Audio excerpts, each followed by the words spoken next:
Pam Parsons, the MHA for Harbour Grace, Port de Grave. Harbour Grace, Port of Grave. You got it. Because they've changed, they've changed it a few times. But anyway. Yes, they have. They've changed it. And I was actually at an event last night, and people are still referring to it as the District of Port of Grave. But it technically is Harbour Grace, Port of Grave. Right on. What's on your mind this morning? Just wanted to call in, of course, and update on some, give your listeners and, of course, my constituents here some updates on projects that are happening and ongoing in the area. Of course, Linda, as you know, the replacement of Collis Point Primary School has certainly been a top priority of mine, and I'm happy to say the process is well underway and on track for completion of 2021. So I just want to give an update on the things that have been happening there and what so far has been complete. Such as the concrete poured for the foundation that was complete in October.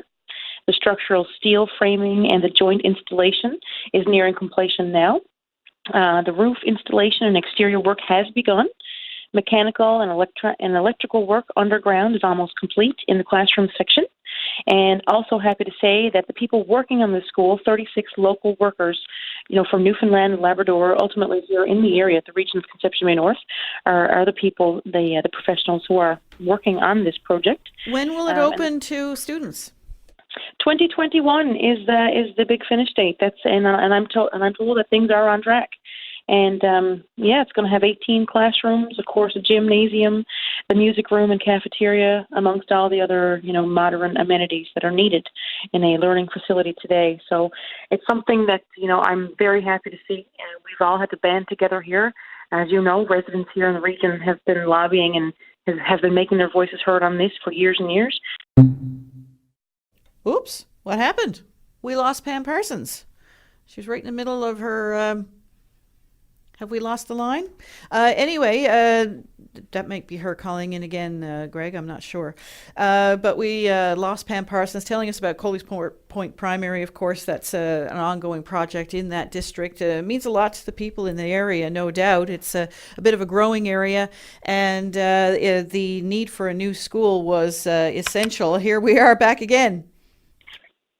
Sorry, I didn't get what you said there, Linda, because we were disconnected.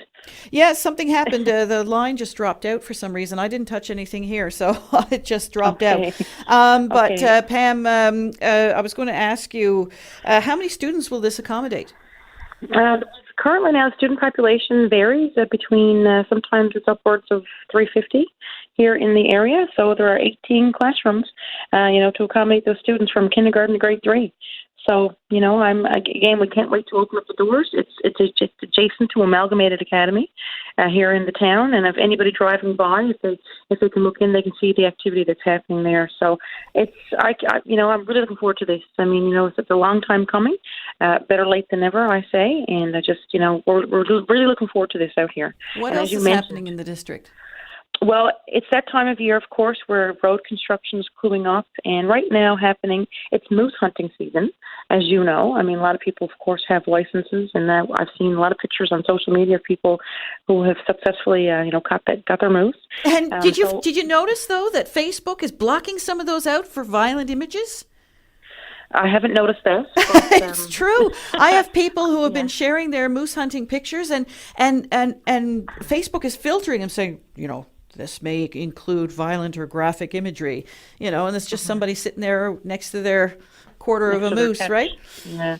Well, my father has been a moose hunter all my life. So me personally, it's not something that I enjoy to see.